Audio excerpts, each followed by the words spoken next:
Salmos, nós lermos novamente, amém? Hoje foi um dia abençoado. Agora nós falamos aqui que às 10 horas da manhã, na parte da manhã, vai ter ataque lá em Israel, mas a igreja de oração está orando por isso. Salmo 73, amém? Vamos falar hoje de um grande homem na Bíblia, chamado Asaf. Asaf só perde para Davi, mas ele foi o maior escritor de salmos. E depois de Davi, o rei Davi, veio Asaf de escrever 12 salmos. E depois de Asaf, somente os filhos de Coré escreveram 9 salmos. Então, um grande homem, a partir do primeiro salmo que ele escreveu, grandes mensagens desses salmos. E Salmo 73 tem um detalhe particular aqui. Vamos conhecer um Asaf que nós não conhecemos antes, amém? Diz assim, acompanhe por favor, 73. Verdadeiramente bom é Deus para com Israel, para com os limpos de coração. Quanto a mim, os meus pés quase que se desviaram. Pouco faltou para que escorregasse os meus passos. Pois eu tinha inveja dos nécios quando vi a prosperidade dos ímpios. Porque não há perdo na sua morte, mas firme está na sua força. Não se acham em trabalhos como outros homens, nem são afligidos como os outros homens. Por isso a soberba os cerca como um colar, vestem-se de violência como de adorno.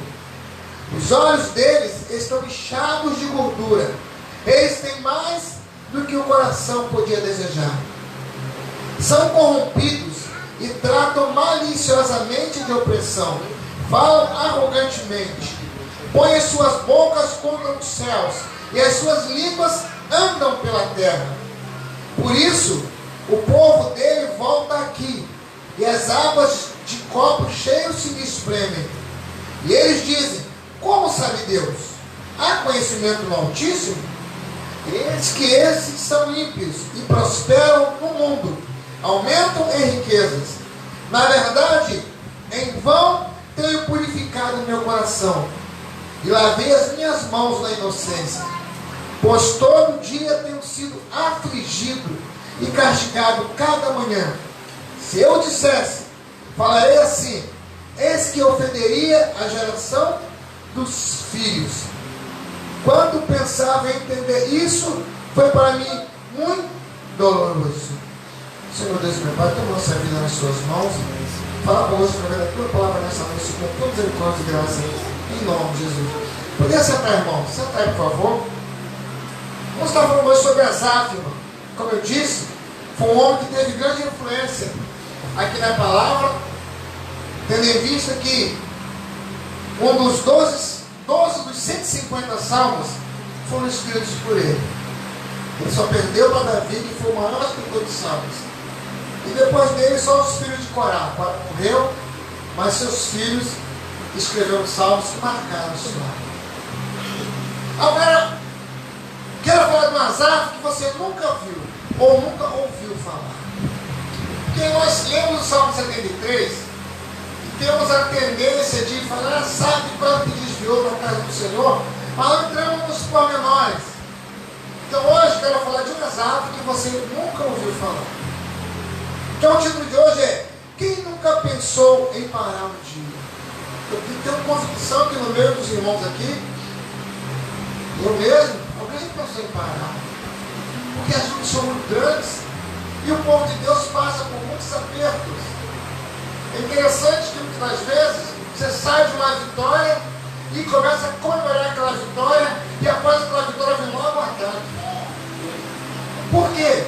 Parece que o diabo fica revoltado que você conseguiu vencer e derrubar os demônios que estavam prendendo aquela situação. E quando você sai daquela situação com um gosto de sabor de vitória nos lábios, dias seguintes, dias depois, ou até meses depois, outro ataque vem e você esquece da vitória que recebeu. Então todos nós somos afligidos. O Evangelho não tem super-homens. O Evangelho não tem bate-guelas. Então, muitas das vezes, nós julgamos que alguém é menor, que alguém não sabe ler, não sabe escrever, não sabe pregar, não sabe cantar, mas todos nós somos seres humanos, sujeitos às pancadas da vida. Então eu pergunto novamente, quem nunca pensou em parar? Não precisa levantar a mão não, mas quem aqui nunca pensou em parar? Quem nunca pensou em jogar a toalha, chutar o balde? Foi gostoso ter aceitado Cristo, ter se envolvido com o Espírito Santo, mas em dado momento a luta é tanta que dá vontade de parar numa sombra e fazer como Elias: Senhor, me dá morte. Sou melhor que os meus pais. Tem momentos que o amigo do lado não sabe a dor que você está sentindo.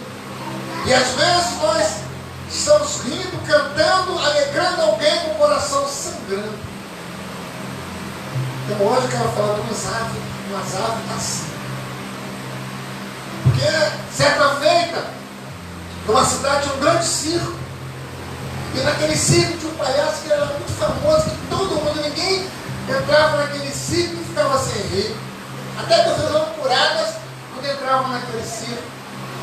Ou chegaria o circo na cidade e o palhaço estava lá, que saía, já sorria só de ir para o circo. Entrava no picadeiro, aquele palhaço no picadeiro, como passava a mão de tanto rir. E um dia, aquele palhaço estava numa desilusão interna que só ele sabia. E eu não queria que ninguém visse, porque ele era motivo de alegria daquela cidade. Ele era motivo de riso naquela cidade. Mas ele mesmo estava triste. Aí ele foi no médico da cidade disfarçado. Botou roupa comum e foi ao médico. O cidadão, não o palhaço, o cidadão foi ao médico. E chegando ali no médico, o médico viu que ele estava muito desiludido. Tudo que o médico falava, ele tinha sintomas de tudo. Se o médico levasse para depressão, ele tinha sintomas. Se o médico levasse para câncer, ele tinha sintomas. Se o médico levasse para tristeza profunda, ele tinha sintomas de todas as coisas negativas na vida.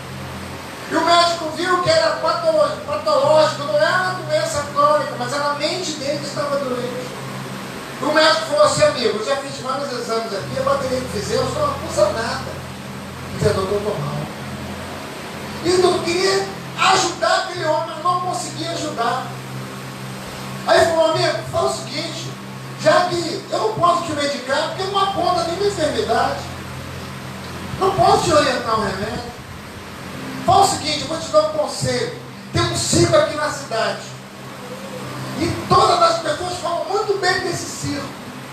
Pessoas vão para lá passando mal, tanto rir, são até curadas lá dentro. Então passam mal de tanto rir. Eu vou te recomendar, amigo, para você tirar essa depressão, essa tristeza, vá no circo, amigo, para que o palhaço lá possa lhe fazer rir, possa te alegrar, possa arrancar essa doença interna que está na sua mente.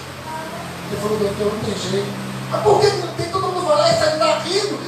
Os pacientes vêm aqui na semana, eu quero conversar, não consigo, quero consultar, escorrendo até aqui no consultório. Ele falou: doutor, não posso. Mas por que você não pode? Você é diferente dos outros? Sim, doutor, o palhaço sou eu. O palhaço sou eu. Eu faço muitas pessoas rir, mas ninguém consegue entender a pessoa dependendo do meu coração. Qual médico viu realmente? Fala que é difícil ajudar, ele não quer ajudar. Ele não queria se ajudar, ele era a raiz do problema na mente dele. Ele falou: como vão do circo, doutor? O palhaço do circo sou eu. Então ele fazia muita gente rir, mas ele era a pessoa mais triste da face da terra.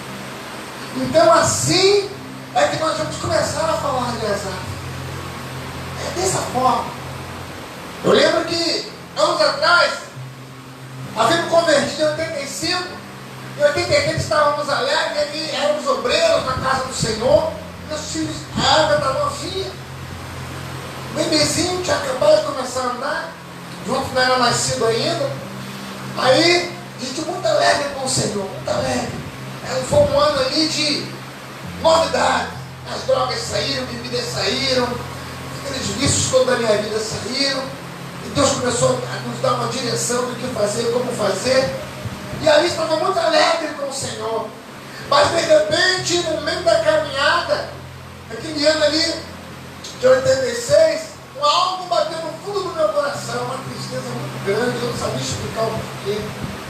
E eu orava ao Senhor, fiz campanha em vários ministérios, razão pela qual conheço alguns Irmãos, na antiga, eu fiquei em vários ministérios, fazer campanhas. E eu me lembro que eu falava, Senhor, como pode?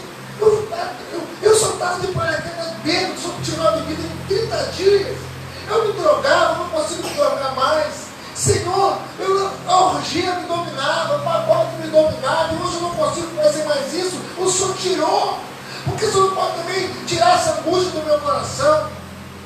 E ali eu pedi uma resposta ao Senhor, e como eu não vi a resposta daquele pedido meu, eu fiquei angustiado. E ali eu comecei a fazer pirraças com Deus, porque, Senhor, estou na tua obra com a minha esposa, a minha filhinha. O Senhor me deu a razão de viver, mas por que essa dor por dentro, Senhor? E ali eu falei, Senhor, mas é o seguinte, eu estava naquela época saindo para evangelizar em vários lugares, e nas primeiras casas que eu fui visitar, eu vi uma mulher com uma lepra no corpo, que escorria no corpo. Chegamos naquela casa, era um odor horrível, a casa toda envolvida, um pequeno cômodo envolvido com esses panos finos, como se fosse de tapar mosquito, que são daquilo. Hã? É mosquiteiro, a moça que era posar nela, e os mosquiteiros não deixavam. E nós chegamos ali, batemos naquela casa, a moça que atendeu falou assim, olha, moço, vocês olham para minha irmã, eu não sou do Rio, vim aqui para ficar com ela, porque ela está muito mal. Aí entramos, quando olhamos aquela moça, chorando de dor. Vi aquela moça sendo na cama, o corpo todo rachado, esse movimento do rosto, da pele, parece que desenharam um mapa no corpo dela, e as lascas do corpo saia com a secreção, aquela postura horrível, e as moças querendo voar. E aquela irmã veio de longe para cuidar dela. Aquela irmã que foi de longe, não era nem crente. Aí entramos ali com muito cuidado, e ela deixou que nós entrássemos, oramos por ela, enchemos aquele cômodo todo, pegamos na mão do Senhor, e Deus falou no fundo do nosso coração que Ele ia agir naquele lugar. E aí nós estávamos ali, eu mesmo era novo no evangelismo, e aí vendo aquilo acontecer, eu fiquei muito aceso, porque me dava vontade de orar, os irmãos orando, e aí sentiam a dor daquela mulher. Uma senhora assim, com já madura de idade. E ali, sabe daquele lugar, continuamos evangelizando em vários lugares. Na semana seguinte voltamos ali para ver como estava aquela senhora. E quando batemos palmas, de um monte de roupa estendido no varal, eu dava também a perna da pessoa, a moça veio tirando os lençóis assim, e ela quando nos viu, essa irmã dela, falou assim, moço, agora eu creio que Deus existe.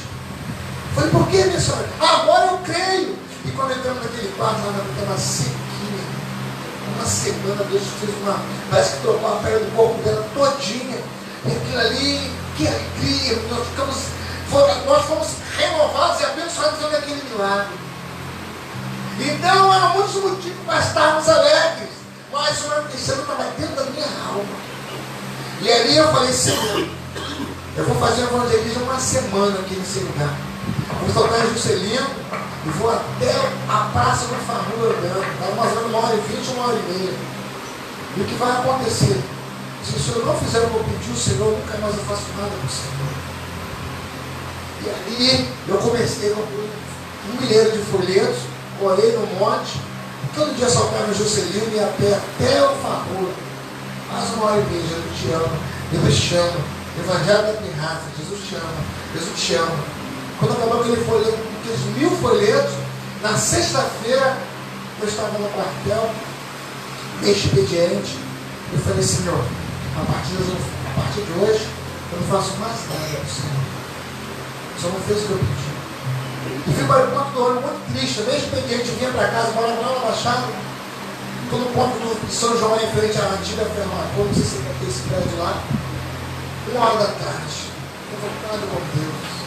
Eu não queria fazer mais nada para o Senhor. Não tinha explicação para Deus não ter me atendido. Se poucos dias atrás ele tirou todos os vícios da minha vida. E aí eu falei, Senhor, nunca mais eu faço nada para o Senhor. Eu fiquei de 1h até 5h da tarde, perturbado. Não conseguia pegar o ônibus. Eu falei, Senhor, eu não vou sair daqui desse ponto. Se eu não tocar em minha vida. Quando o Senhor tocar em mim, eu não saio daqui desse ponto. O Senhor disse na sua palavra que o Senhor tem de coração. Vou ficar aqui até o Senhor tocar. Eu tenho que sentir o Senhor. E ali fiquei de 1 até 5 e pouco, quando era 18 horas, já escurecendo. Eu falei, Senhor, então como só um tocou na minha vida aqui, eu vou embora, eu não faço mais nada. Veio um ônibus, eu fiz sinal, entrei, e as pessoas ficaram, imagina como eu me lembro ali, 5 horas, quase 6 horas, em pé numa praça, ali no mesmo lugar, imaginando que esse cara deve ser ladrão.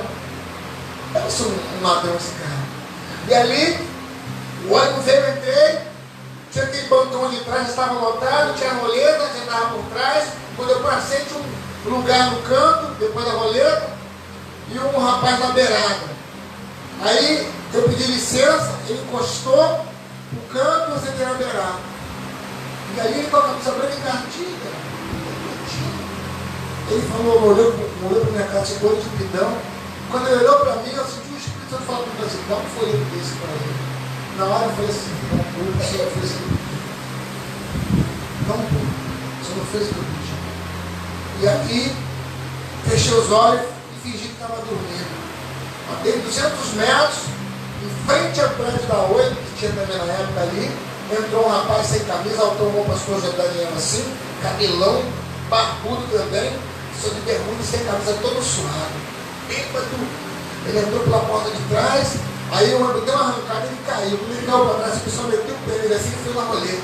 Quando ele foi na roleta, esse rapaz do meu lado falou assim, porque ele levou e tirou na cara com esse.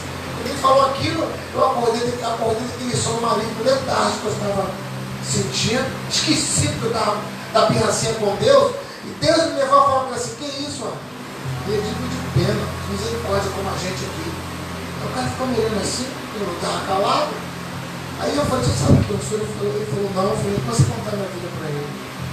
Pouco tempo atrás, eu estava ali nas drogas, isso, posso contar? Participei do assalto, e ali as coisas ruins aconteceram e tal, fui baleado. Eu comecei a contar e ele começou a chorar. Fui de São João até Coelho da Rocha, como daqui mais ou menos em Vasconcelos, contando minha vida para ele. Quando eu cheguei no centro Coelho da Rocha, ele falou, moço, como foi bom ter ouvido isso? Eu falei, por que eu falei, comigo?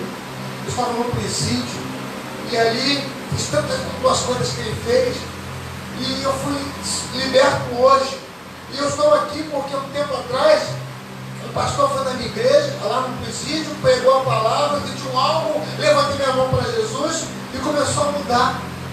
E ali eu comecei até na semana da rua, fazer mandado para os outros.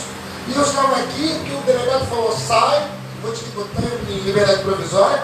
O pastor falou de tal, na igreja lá em Nova Holanda, eu estava mandando tudo para você, ele falou.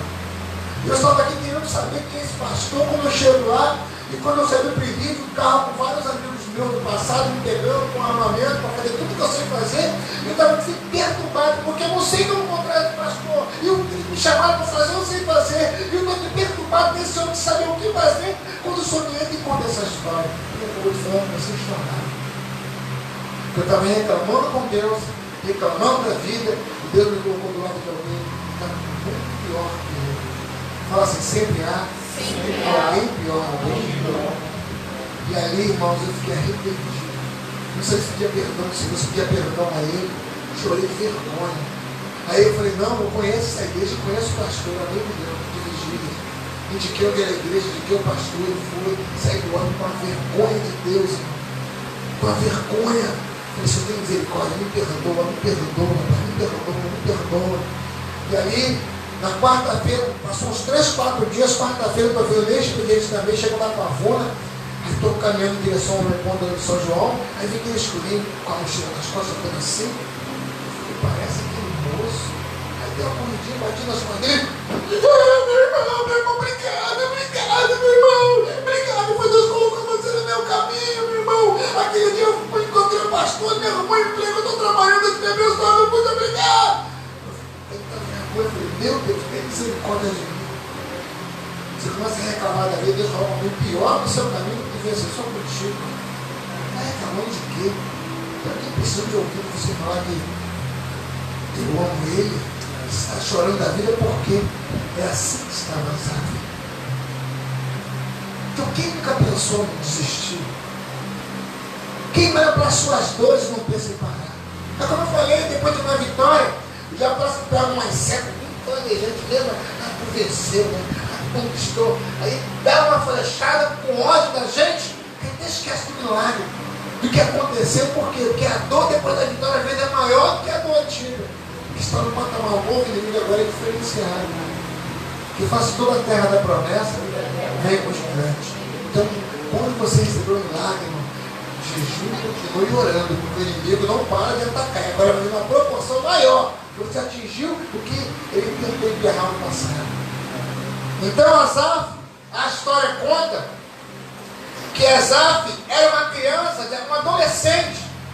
Aí quando Davi entra em Israel, porque a arca estava nos inimigos, na casa de Obed-edom, em outros lugares, e Davi, quando ele assume o reinado, ele não vão trazer a arca de novo para Israel. Porque quando os filhos do antigo profeta ali foram fulminados ali carregando a arca, carregaram o carro de boi, ele Davi foi buscar como era mandado por Deus conduzir a arca. Então Davi vai e vem fazendo uma festa, e a noite Davi vem pela frente da arca, dançando e pulando e glorificando a Deus. Ele parava, oferecia holocaustos, e ali a multidão com Davi, e ali o adolescente Asaf entra no meio da festa. Os historiadores contam que ele começa a pular também com Davi, dançar com Davi. Ele foi contagiado pelo Espírito Santo. Aí Davi achou bonito aquele menino e leva ele para o palácio. Quem cresce no palácio aprende a arte de cuidar do tempo. Ele foi preparado para cuidar do tempo. Foi preparado para ser um levita da casa do Senhor, até porque é da linhagem de Levi. E ali ele foi preparado. Quando Davi prepara tudo para que Salomão assuma o templo, e ali Asaf assume como o regente do templo ali. Ele era o líder dos regentes, e ele tocava ali os símbolos, era o tocador principal de símbolos. Asaf tocava naquele tempo Asaf, Amã e Etan, os três tocadores principais de símbolos. E Asaf tocava diante da arca, tinha o privilégio de tocar diante da arca. Esse era Asaf. Então Asaf Deus tinha um chamado especial para Asaf. E agora você imagina, irmão, Asaf, quando em 2 Crônicas diz que inaugurou o templo, e a glória de Deus foi tão grande naquele lugar, que as pessoas não conseguiam ficar de pé, irmãos, de tanta glória derramada sobre aquele lugar. E ali o regente principal daquela noite era Asaf. E quando acaba ali aquela festa de curas, batismo com o Espírito Santo, maravilha, que ninguém ficava de pé, de tanta glória naquele lugar. Aí Asaf é elogiado, as pessoas elogiam Asaf, porque foi muito lindo aquele louvor. Aí imagina Asaf agora andando para sua casa alegre, extasiado do que Deus fez com ele. Foi tremendo ali naquele lugar, porque eram muitos músicos, 388 músicos. Um tocava, um grupo esperava para tocar, e outros cansavam no alojamento. Depois aquele que estava esperando ia tocar, o que estava tocando ia para o alojamento, porque o alojamento ia para o descanso, para a reserva. Era o tempo todo louvando o Senhor. Então eles estavam treinados em louvar o Senhor, e ele dirigia aquilo.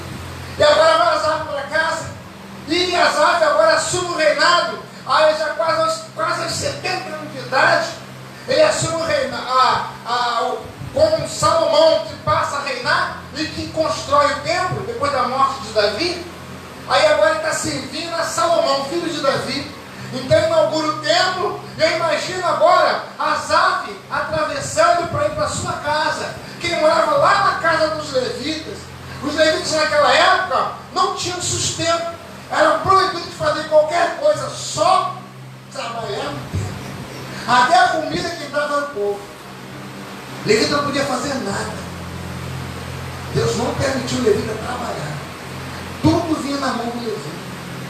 Não importa qual comida que desse, mas todo o alimento do levita era dado pelo povo. Ele só se via dele.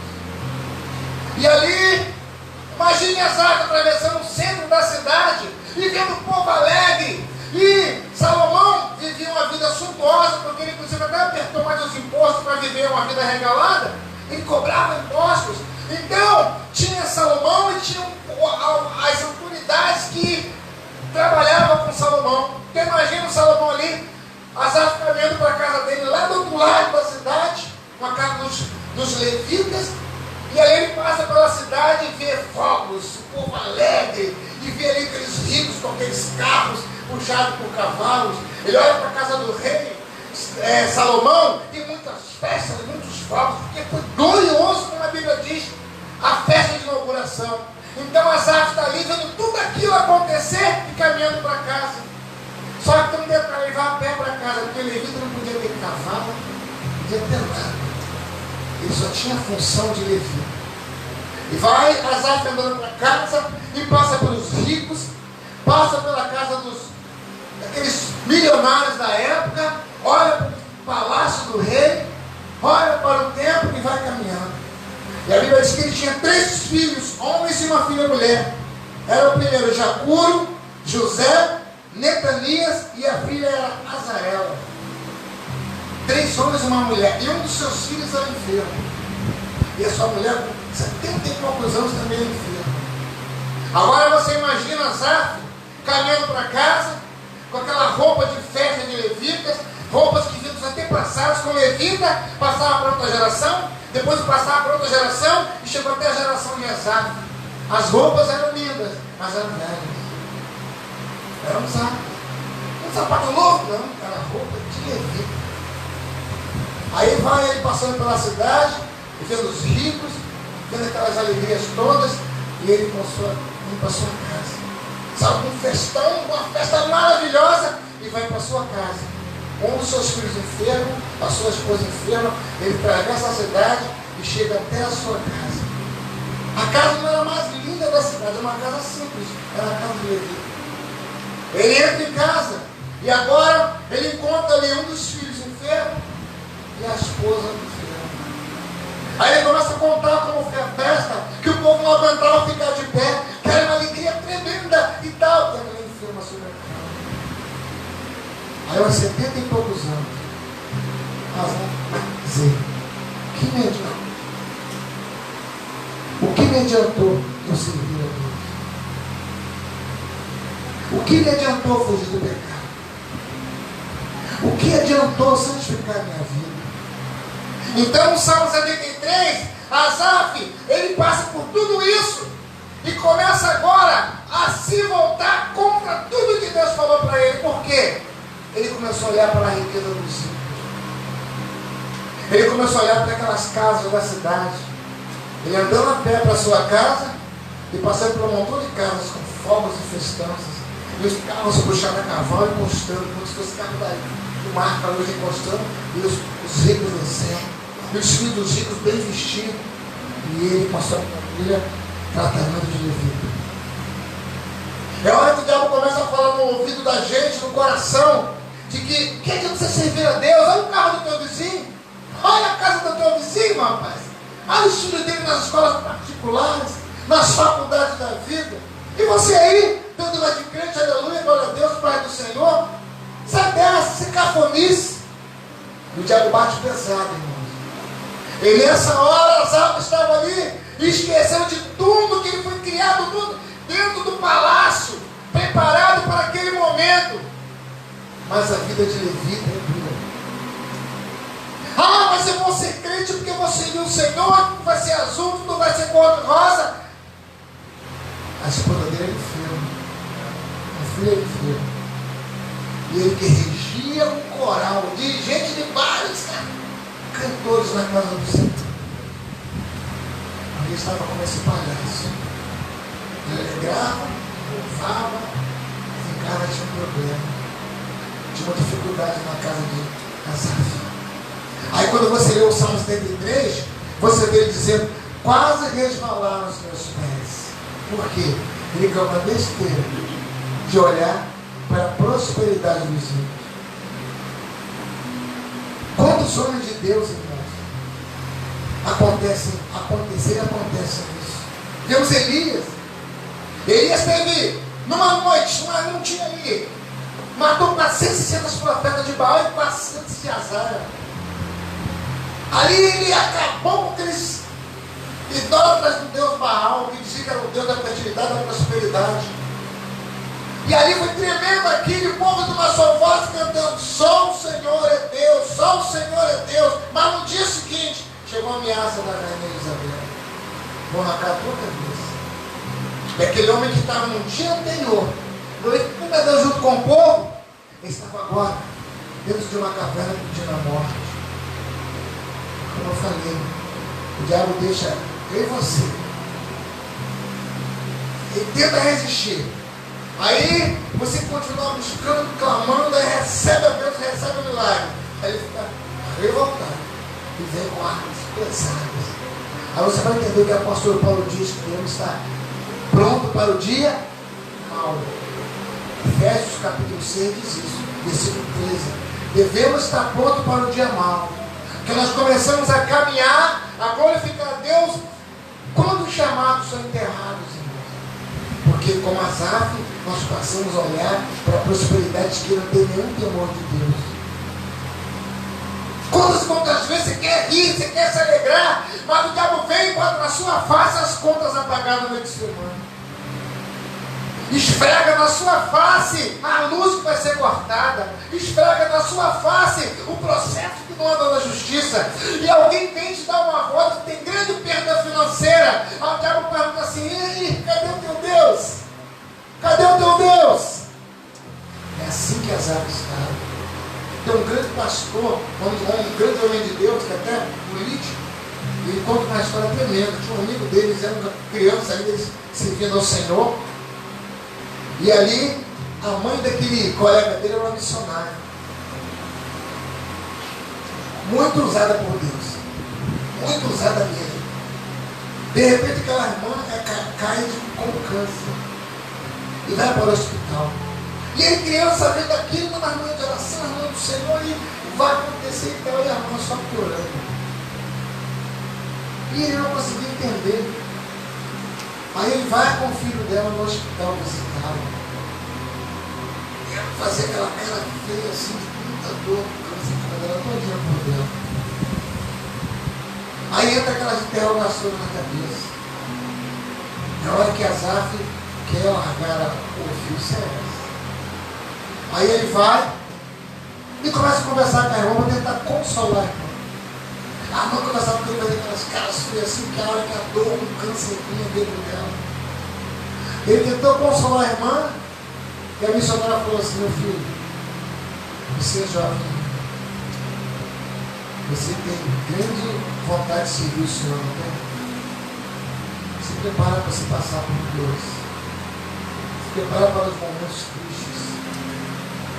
Porque o fundamental para Deus é levar você para glória, nos levar para glória. No mundo teremos aflições.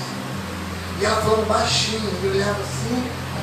Ela falou assim: sabe por que eu estou falando baixo? Eu estou falando baixo, porque essa moça aí do lado, ela não é cristã. E ela falando para ele assim: cadê o teu Deus? Cadê o Deus do céu? Eu quero ver até quando você vai resistir sem sentir dor. Hoje pode até quando você vai aguentar essa dor que você está sentindo. Ela falava com ele, fazia aquelas caras de dor assim, é quando o câncer começava a corroer ela. Ela falou: não posso nem gritar. Eu não vier para o evangelho do meu Deus. Ela falava com ele, fazia aquelas caras horríveis assim. Aí ele, em vez de consolar, ela estava consolando ele. Ela falou: eu estou passando por isso aqui, mas confio no Senhor. Minha morada é com o Senhor. Eu não posso nem reclamar das dores que eu estou sentindo. Porque o inimigo está na boca dela, pronta para ouvir, para falar assim: cadê teu Deus? Que ela falou para mim: até quando você vai aguentar as dores? Ela falou: aguenta, eu sou me sustento. Dias depois, aquela irmã morre. Aquela irmã morre e aquele jovem, hoje um homem de Deus, na política, ele vai com o filho dela para o cemitério, se lotou aquele cemitério, e no dia anterior foi enterrado um político famoso ali. No outro dia foi uma pessoa com muita influência na cidade, e agora está entrando no sepultamento da irmã. Ele foi louvor, oração, glorificaram a Deus, e ali ele ainda descansando no que ela falou para ele. E quando acabou de enterrar, ele com o filho dela conversando, para um consolar o outro e tal, ao convênio foi chamando ele e falou: moço, já fica. Essa música morreu, ela é famosa. Não, porque ontem morreu aqui um político famoso. Ninguém sabe dele. Morreu outra pessoa com influência na cidade, ninguém sabe dele. Interessante que estou dando esse caixão, eu estou vendo um montão de homem branco, igual de marinheiro, assim, ó, andando tudo assim atrás do governo. Era militar. Quando ele falou aqui, começou a glorificar o Senhor. um exército de anjos fardados de branco. Entrou junto do sepultamento. O coveiro falou que ficou durante todo o tempo do sepultamento, durante aquele montão de homens de branco, com roupa militar, com cap militar, e tudo assim andando marcialmente assim. Quando ele falou aquilo, o jovem se alegrou e falou assim: oh, Deus maravilhoso. É diferente do sepultamento do servo do Senhor. O Senhor vem cortejar o ato fúnebre, e os anjos vêm buscar e dizer a diferença entre o justo e o injusto, o fiel e o infiel, o que serve e o que não serve a Deus. É nesta hora que nós vemos. Então tem lutas, tem dor, mas a recepção do outro lado é diferente. Então é por isso que o diabo faz tudo para você murmurar contra Deus. É assim que Asaf estava. Asaf estava doído, estava rancoroso, irmãos. Aqui você vê no Salmo 50, ele escreve sobre obedecer é melhor do que sacrificar. No Salmo 73, ele fala sobre a prosperidade do ímpio. E no Salmo 83, ele suplica que Deus o livre dos seus inimigos. São vários salmos de Asaf a partir do primeiro, maravilhosos. Mas agora estava Asaf abatido, porque ele ousou admirar a prosperidade do mundo. Ele ousou dizer: como que eu posso? Estou na vigília, estou na oração, estou dizimando, estou ofertando, estou no louvor ali o tempo todo, preparando pessoas para louvar. Essas pessoas não têm nada a ver com Deus. Olha o carro deles, olha a casa deles, olha a roupa deles, olha os colégios que estão os filhos deles. O meu está no municipal muito mal. Olha as roupas dos meus filhos, olha a roupa desse povo, não tem nem o temor de Deus.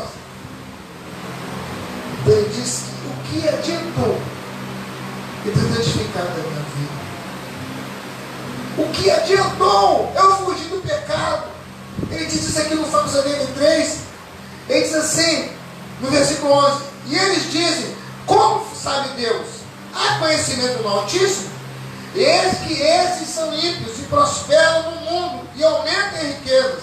Na verdade, versículo 13: na verdade, em vão tenho purificado meu coração e lavei as minhas mãos à inocência. Por isso, todo dia tenho sido afligido e castigado cada manhã. Então a aflição dele era a prosperidade de quem eu temia Deus. Ele era afligido porque não conseguia dormir. Ele entrava e saía do templo com o coração amargurado, como parece que estava na ilustração que eu falei, porque estava fazendo as coisas não por gratidão, não para agradecer a Deus, mas ele estava fazendo como quem estivesse fazendo obrigado. E ele estava assim no caminhar dele, ele desmarra na frente, quase que os meus pés se desviaram. E quantos já se desviaram? Quantos não tem mais força para caminhar? Porque vai fazer uma compra no mercado e compra 1 quilo de arroz, um queijo, um pão, e vê alguém ali pregando, fumando, falando muita besteira, com um carro lotado, às vezes com 3, 4 carrinhos, e aí esquece que Deus é Deus e começa a murmurar: eu não posso comprar uma carne, estou comendo ovo, estou com um sapato já velho, o aluguel está vencendo. Cadê Deus? Cadê Deus? Você imagina o Espírito Santo movendo isso? Porque cada um de nós fomos escolhidos a dele. Antes de nós nascermos, Jeremias 1,5 diz: fomos preparados antes do ventre materno, escolhidos para glorificar a Deus nessa geração. Só que o diabo quer esfregar tudo na minha cara, e vão servir a Deus. O diabo manda olhar para as eternidades, que um dia entrou na nossa casa, procurando os nossos. Fala: cadê teu Deus? Cadê? Ei, vou tomar teu carro amanhã. Ó, vamos tomar teu carro. Cadê teu Deus? E Asaf estava assim. Esse é o Asaf do Salmo 73, que eu quero ler e não entende. Mas ele podia atravessar uma cidade, irmão. Tem uma roupa antiga, mas uma roupa diferenciada. Só que ela de antepassado, passando de um para outro. Ele com aquela roupa, indo para casa. O vendo aquelas carruagens de ricos, vendo aquelas casas com festa e com fogos, vendo aquelas casas aqui. Imagina a festa, irmão. Vamos falar no jovem. Imagina a festa. Vasco não, estamos falando. Então imagine a festa, irmão. Aí o que acontece? Quando ele chega na sua casa, é um contraste. Que o filho dele é infiel. A sua esposa aos 70 anos é infiel. E agora? Imagina o diabo escrevendo na cara dele isso. Ele lembra que ele estava instantes atrás de uma festa que ninguém conseguia ficar de pé, porque tanto era a glória do Senhor. Olha o diabo fala, lá era a glória. Aqui é miséria. A miséria. Essa casa que você não faz seguro, que você não arruma, essa parede que você não pinta, aí, essas portas, aí, essa roupa tua já é antiga, rapaz. É assim que as aves estavam. Para terminar, certa feita, eu vi um testemunho que eu contei para os irmãos aqui. Uma irmã, serva do Senhor, é fato, na história, isso é fato. Tinha um único filho. Filho temente a Deus, estudioso, cheio de projetos. Ela em casa se preparando para ir para o círculo de oração, e o filho foi para o culto jovem, e quando o filho está voltando da casa do Senhor, o rapaz para ele, pega o relógio. Ele vai, tira o relógio, demora a tirar, o cara ficou revoltado e deu um tiro. Foi direto no coração do rapaz. O rapaz caiu na hora, sem filho. Sai correndo com o relógio dele. Em casa chega a notícia para ela, olha, acabaram de matar fulano. Ela sai desesperada, chega lá chorando. Imagina a saúde de alma como diz a pessoa. Ela chora até não aguentar mais. O único filho cheio de sonhos. Que tinha em mente trabalhar, conquistar coisas, dar uma casa nova para ela e tal, mas não pelos que ele queria dar, pelo filho que ele era, temente a Deus. Ela chorou muito. E foi um dia chorando, glorificando a Deus, mas chorando, parte de lágrimas. E o belo dia o Espírito Santo fala para ela, agora, que a coisa está saindo do seu coração, mas não pediu felicidade do rapaz. Não, senhor, que isso? Tirou a vida do meu filho. Vai pedir felicidade do rapaz. Não, mas quem tem temor de Deus, não.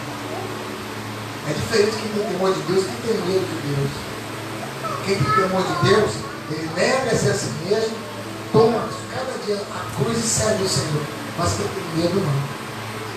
Quem tem medo, tenta até fazer, mas não consegue. E ali, ela debaixo de oração, vai visitar o rapaz. O rapaz que matou o filho dela não queria recebê-la, não queria ser recebido por ela. E os guardas da prisão falaram, você vai, você tirou o filho dela. Vou estar envergonhado. Porque o diabo usou para fazer aquilo, depois a pessoa no estado natural, muito se arrepende. E ali, o remorso do coração dele era muito grande, ele não sabia quem ele ia encontrar naquele sala de espera ali. Aí os guardas obrigaram ele a ir. Ele foi. Estava aquela serva esperando ele. Quando ele chegou, ela começou a chorar. E ele também chorou. E ela falou assim, por que você matou meu filho? Ele não sabia responder, baixava a cabeça e chorava. Por que você matou meu filho? Meu filho temia tanto a Deus, tinha tantos sonhos, estudioso, me amava, me respeitava. Por que você tirou a vida do meu filho? E aí ele chorava e ela chorava. Ela foi embora. E no dia seguinte o Espírito falou, fala de novo, visitar ele. Ela foi de novo. Começou a orar para aquele rapaz. Começou a orar para aquele rapaz. E agora ele, embora não sabia explicar como ele resolveu atendê-la agora, sem muito esforço. Um belo dia o Espírito Santo colocou no coração dela. Agora você vai adotar ele como filho no lugar do teu filho. Ela sentiu que era Deus falando com ela. Falou, só Deus mesmo. Só Deus. Ela foi ao perigo atendendo a voz do Senhor. E ele veio atendê-lo e falou assim, olha, Deus colocou o perdão para a sua vida no meu coração. Te perdoo e te amo no nome de Jesus. E Deus mandou eu adotar você como meu filho, para você ocupar o lugar do meu filho que você matou. Ele pensou que era mentira, ele chorou tanto. Ele achou que não era verdade aquilo. E ela, o amor que ela deu àquele rapaz foi tão imenso, irmão, que ele não pôde dizer não. E ali, aquela mulher adotou aquele rapaz como filho. E ele amou ela como mãe, que a mãe nunca teve. E ela amou ele, não que ele substituísse seu filho, mas Deus deu um amor para ela diferenciar. Aquele rapaz veio também servir a Deus em face do amor dessa serva do Senhor. Que no momento de dor, ela pode dizer o que diz Tessalonicenses 5,18: em tudo dá graça, porque essa é a vontade do nosso Deus para convosco em Cristo Jesus. Não sei qual dor que você está passando, não sei qual dificuldade que você sente. De repente você já matou o seu chamado, de repente Deus te chamou para fazer uma coisa e você está reclamando com Deus que aquilo não acontece, e o diabo tem feito com que essa tristeza habite no seu coração. De repente as coisas na vida, em casa, na família estão tão difíceis, você não consegue solucionar, e o diabo manda você se revoltar contra Deus, para você fazer como Asaf. Porque Asaf, no versículo 17, eu acho isso que eu acho mais interessante, irmão. Aqui no versículo 17, quando o diabo achou que tinha acabado com tudo, quando o diabo achou que já tinha destruído aquele servo de Deus, quando o diabo falou assim: agora eu vou dar um tiro de misericórdia nele. Interessante, irmãos, que no versículo 16 ele diz assim: quando pensava em entender isso, foi para mim muito doloroso. 17: até que entrei no santuário de Deus, então entendi eu o fim deles. Então teve um dia que ele entrou na igreja diferente, irmãos. Em meio daquela luta, em meio daquela desistência, em meio daquela vontade de não ler mais, de não orar mais, de não ir na igreja mais, de não render louvores com os levitas, de não caminhar mais naquela rua, passando a vida na casa dos ricos, que reparava tudo. E diferente a tudo isso, tem um dia que ele entrou na igreja diferenciado. E aquele dia que ele entrou diferenciado, ele disse: até que eu entrei na casa do Senhor, no santuário do Senhor. E aí ele ouviu o que Deus falou com ele. E ali ele se quebrantou diante do Senhor, pediu perdão por todas aquelas coisas que ele havia sentido. E Deus renovou a vida dele. Então nessa noite Deus quer renovar a sua vida. Deus quer restaurar a sua história. Todas as acusações que o diabo colocou no seu coração, nesta noite Deus quer quebrar. Porque hoje é noite de milagre. Hoje é noite de bênção, de renovação. Hoje, dia 15 de abril de 2024, é o dia que Deus marcou para mandar uma bênção extraordinária sobre uma garça ali na rua 16, quadra F, na quadra D. Quadra F aqui numa garça. Deus mandou uma bênção especial e trouxe pessoas distintas, separou pessoas para nessa noite dizer: basta, Satanás, hoje eu abençoo e renovo meu servo, minha serva. Hoje eu abro aquela porta que estava trancada. Hoje eu quebro ferrolho de ferro. Hoje eu curo enfermidade. Hoje eu batizo com o Espírito Santo. Hoje eu renovo os dons para que o meu servo e minha serva ande novidade de vida e diga: só o Senhor é Deus. Hoje é noite de milagre. Se coloque de pé, por favor. Nós vamos orar agora. Se coloque de pé, porque as suas promessas estão de pé diante de Deus. O diabo tentou roubar a sua alegria. O diabo tentou frear os seus passos. Mas Deus te trouxe aqui nesta noite para dizer: a minha promessa ainda está de